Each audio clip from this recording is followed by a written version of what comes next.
वज़ीर आज़म यकीन दिला रहे हैं कि मुल्क डिफ़ॉल्ट नहीं करेगा और IMF का प्रोग्राम मुकम्मल होगा। वज़ीर ख़जाना भी इसकी बार बार यकीन दहानी करा रहे हैं, मगर मार्केट्स में गैर यकीनी की सूरत हाल बढ़ती जा रही है। डॉलर का ओपन मार्केट और इंटरबैंक का फ़र्क बढ़ता जा रहा है, 32 रुपये पर पहुँच चुका है। स्टॉक मार्केट में एतमाद नहीं है, सरमायाकार परेशान है, बढ़ती हुई महंगाई से आवाम परेशान है।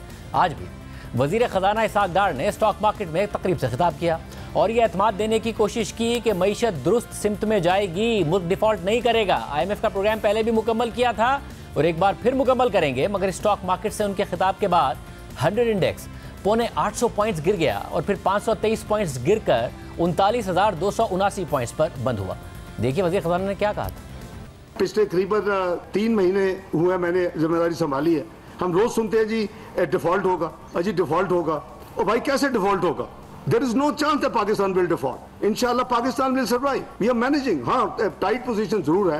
वो 24 बिलियन के रिजर्व नहीं है जो 2016 में हम लेके गए थे, बट दैट इज नॉट हुकूमत fault, that is not my fault. The fault is in the system and we must ensure कि पाकिस्तान को सब आगे लेके चलें। पाकिस्तान आगे जा सकता है और इंशाल्लाह पाकिस्तान आगे जाएगा।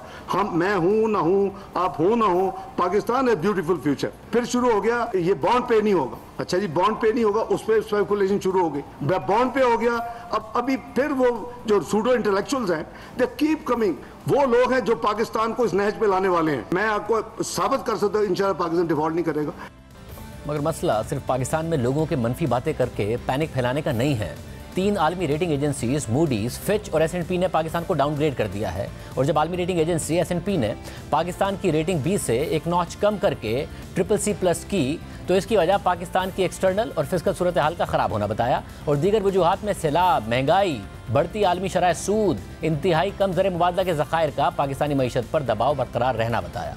IMF किस्त बहाल नहीं कर रहा है। पाकिस्तान का क्रेडिट डिफ़ॉल्ट स्वाप इंतहाई बुलंद सतह पर है। दोस्त ममालिक पैसे देने को तैयार नहीं है। मुल्क के ज़र मुबादला के ज़खायर महज 6.1 अरब डॉलर की सतह पर हैं, यानी महज 5 हफ्ते की दरामदाद के पैसे हैं। अगर डॉलर और सोने के रेट में सट्टेबाजों को मौका मिल रहा है और ये दोनों मार्केट से गायब हैं या इंतहाई महंगी कीमतों पर दस्तियाब हैं, तो इसका मतलब है कि लोगों का रुपए पर एतमाद मुसलसल कम हो रहा है, मईशत पर एतमाद मुसलसल कम हो रहा है। और ये सब मसाइल IMF के मुतालबात मानने और किस्त आने तक हल नहीं होंगे।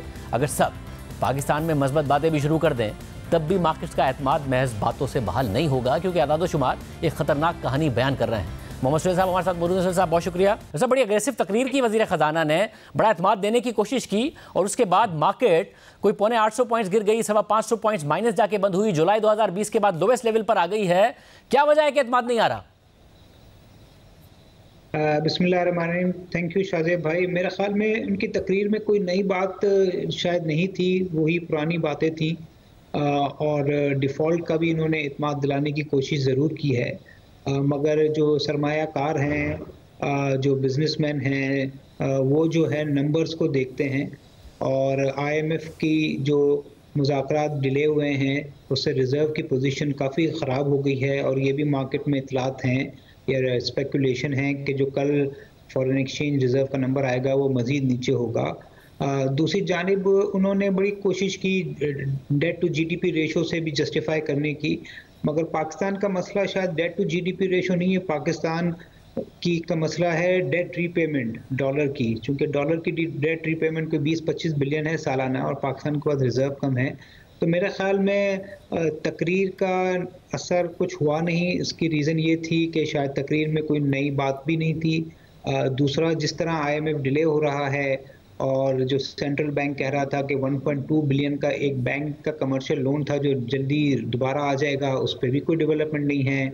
और 3 बिलियन डॉलर का जो सऊदी अरेबिया से जो डिपॉजिट आना था स्पेशल, उस पर भी डेवलपमेंट नहीं है। तो मेरे ख्याल में सरमाया का नंबर्स देख रहे हैं, डेवलपमेंट देख रहे हैं एक्सटर्नल अकाउंट में, और जो तकारीर हैं शायद उससे इतने ज़्यादा वो कन्विंस नहीं हो रहे।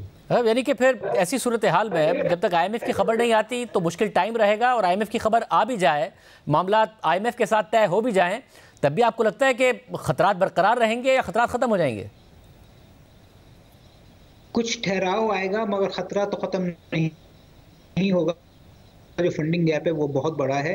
ना सिर्फ फंडिंग गैप बड़ा है, बाकी जो दुनिया के फाइनेंशियल मार्केट्स के हालात अच्छे नहीं हैं। पहले कमर्शियल लोन मिल जाता था, यूरो बॉन्ड से मिल जाते थे, तो 5 से 6 बिलियन डॉलर जो पाकिस्तान को मिल रहा था वो वाली फंडिंग लाइन बंद हो गई है। तो मेरा ख्याल है कि IMF अगर आ भी जाएगा तो एक टेम्प्रेरी पाकिस्तान को सपोर्ट ज़रूर मिल जाएगा, मगर इवेंचुअली मीडियम टर्म में पाकिस्तान को अपने डेट को रीस्ट्रक्चर करना पड़ेगा।